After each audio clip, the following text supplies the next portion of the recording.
When I started, we had a situation where within about a month or two, we were regarded as having the worst performing currency of any country.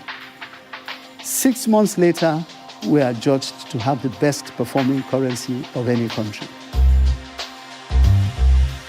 It is my great pleasure to introduce Olayemi Cardoso, Governor of the Central Bank of Nigeria, who before taking his current appointment about 6 months ago, I think almost exactly, had a long and distinguished career in both private banking and the public sector.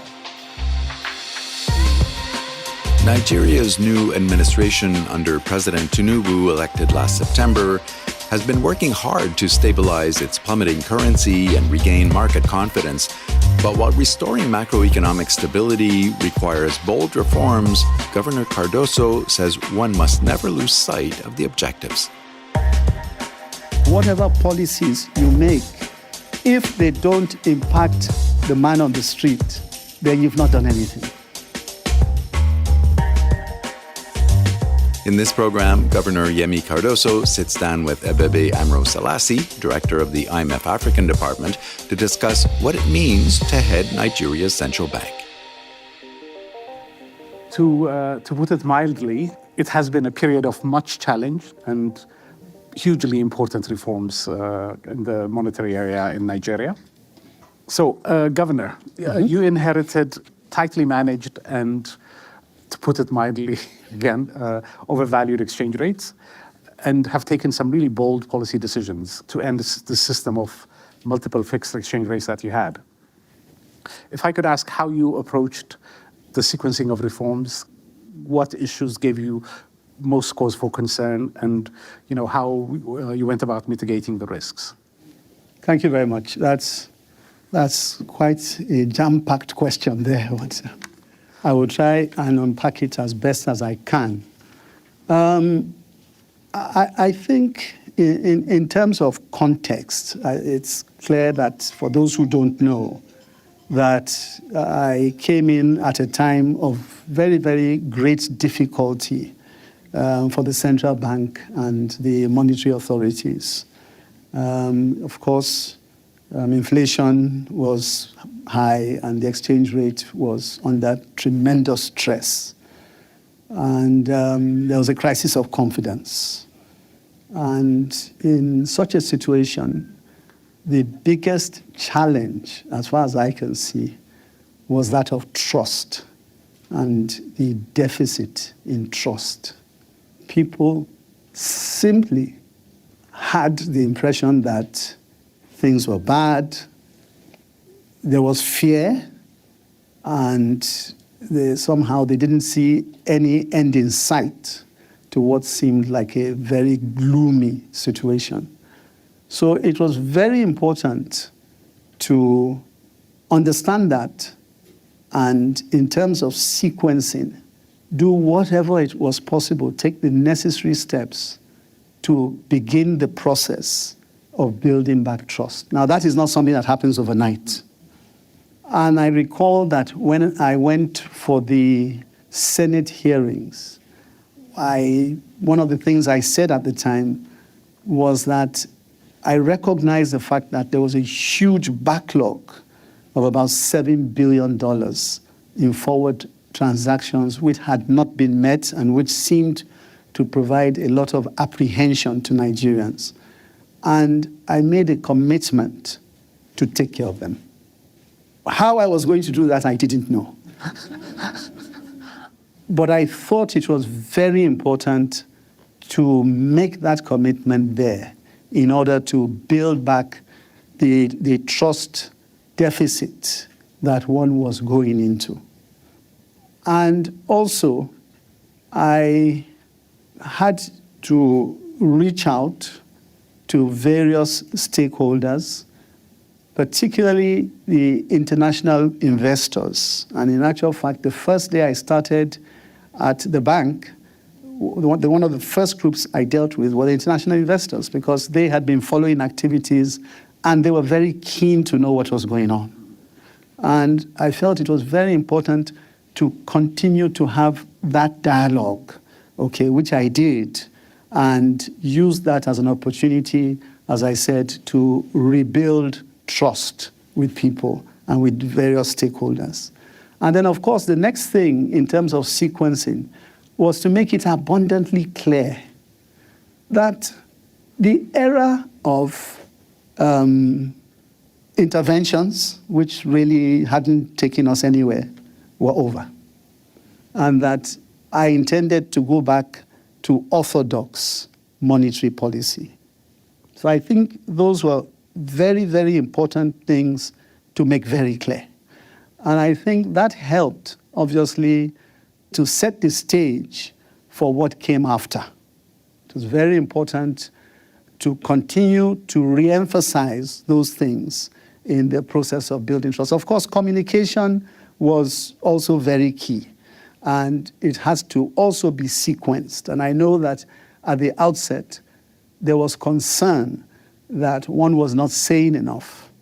But there was a strategy to that, because I felt it was important to, at the outset, come out and say things you needed to say when you needed to say them. And I recall that at a particular forum, which was the Chartered Institute of Bankers, which is held on a yearly basis, I used that opportunity to communicate very strongly. I made sure I got everything, including giving forward guidance with respect to the banking sector, and to let people know that we were going to have a recapitalization exercise. This was in November, and the guidelines didn't come out till just recently. So they had plenty of time to start thinking that through.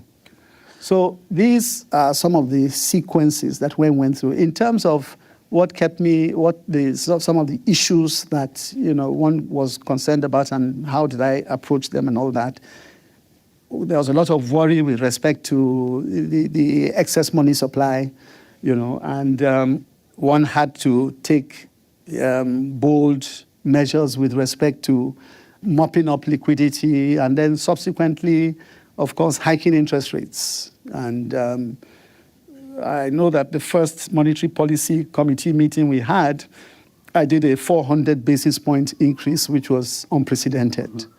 But we had to do it. We had to do it. We had no choice.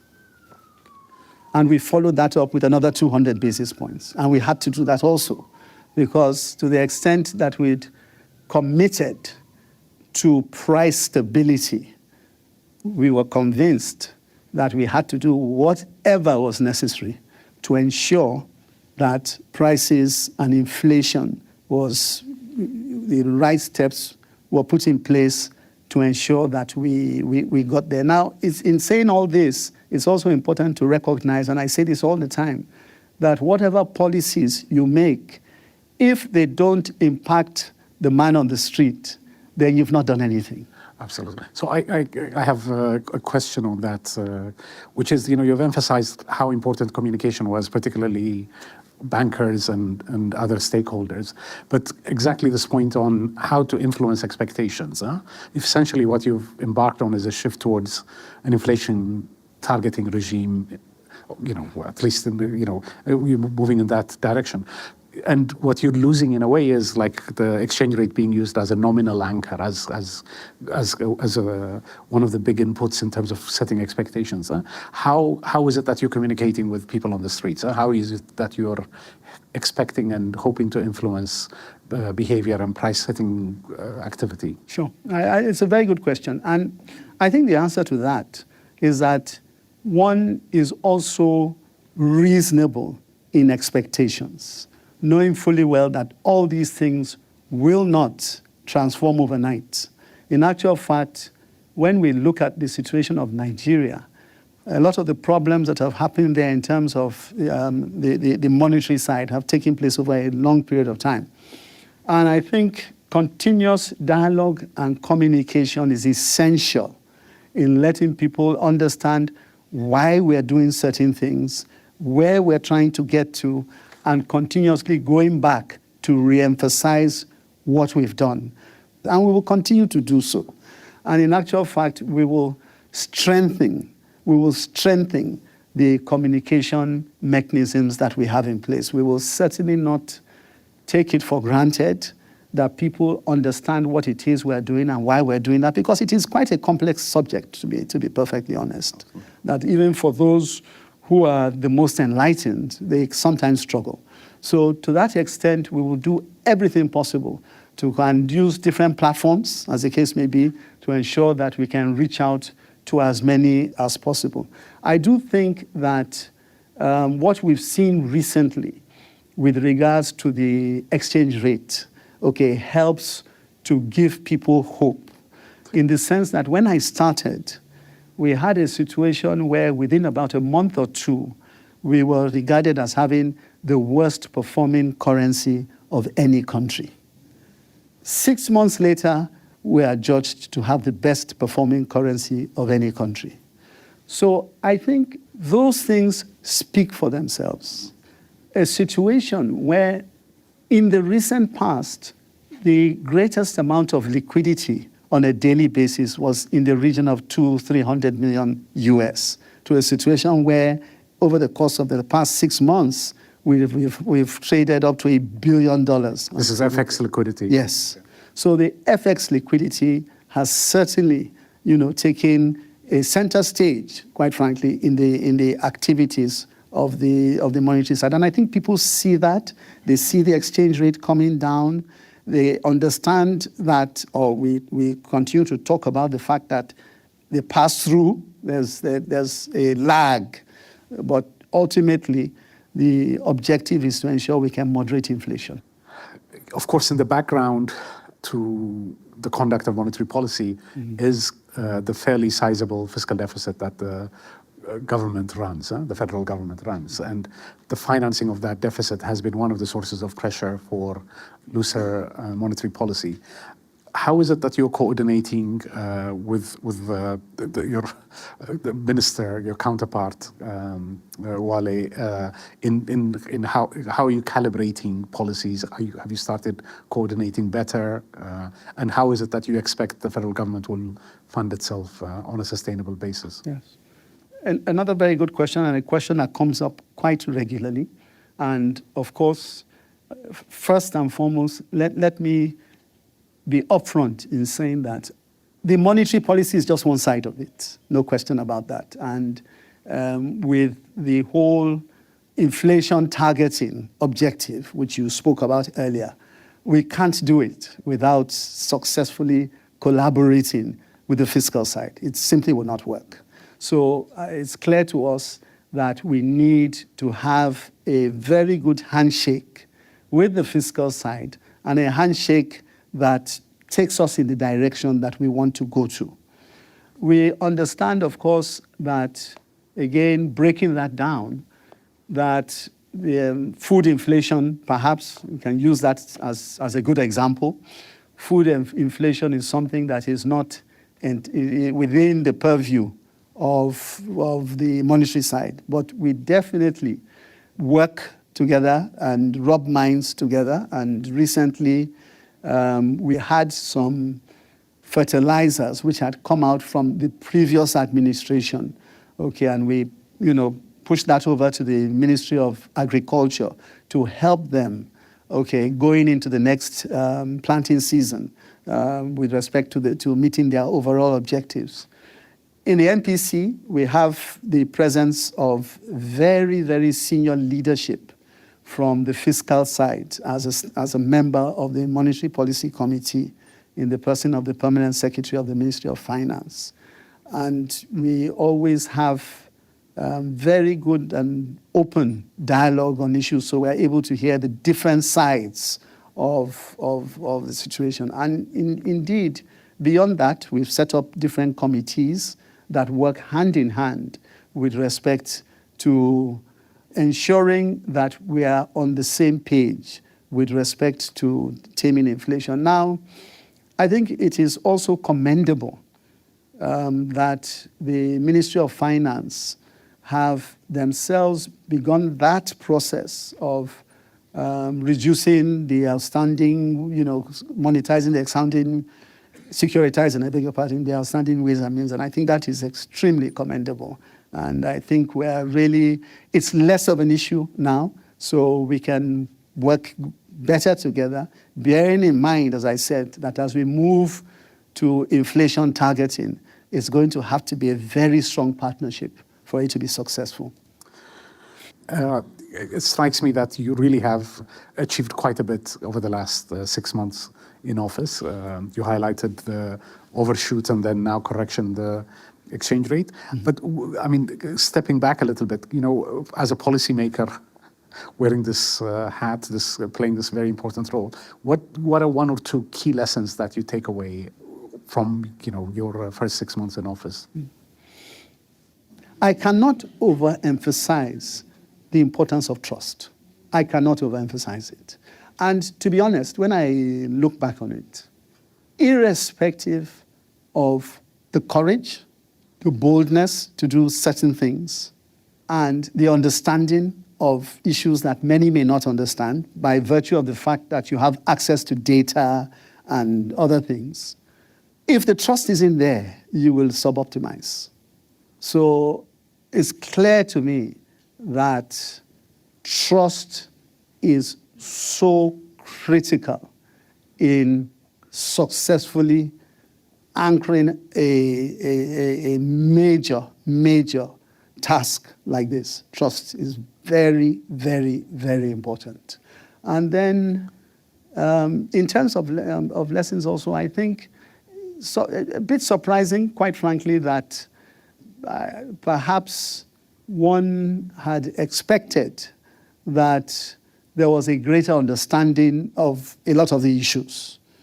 Complex though they are, one expected there was a greater understanding. And then another lesson is the fact that one found, and again, communication is very important in this, that expectations of people of the central bank, in my view, were, totally misplaced. People expected you could wave a wand and that would be the end of the problems. And in fact, in many cases, blamed you for the woes that you had nothing to do with, other than the fact that you were there to try and find solutions. And on one or two occasions, I actually had to remind people that, listen, I didn't do this. I am part of the solution. So please, let's roll up our sleeves and work together to ensure that we can, surmount them, rather than, at some point in time, pretty hostile reactions. If I could have a quick follow-up. I mean, you've emphasized the importance of credibility, trust, but how much was that garnered by doing the policies that you did? Or was it something that, is it just your words that you think allowed you to build that trust and confidence? Yes, I think consistency in saying certain things and then doing them, I think, was very important. And again, I think we have a situation today where Nigerians are very restless and people were very impatient. They wanted results very quickly. But you had to come out and explain why it couldn't happen overnight. You had to be honest about it. And even with the policies that you put out, where certain things needed to be tweaked, you needed to have the humility to tweak them. Governor Cardoso, Yemi, thank you so much for sharing your experience, the lessons that you've learned. It's certainly salutary and really important for many other countries also. Thank you so much, Governor. Thank you.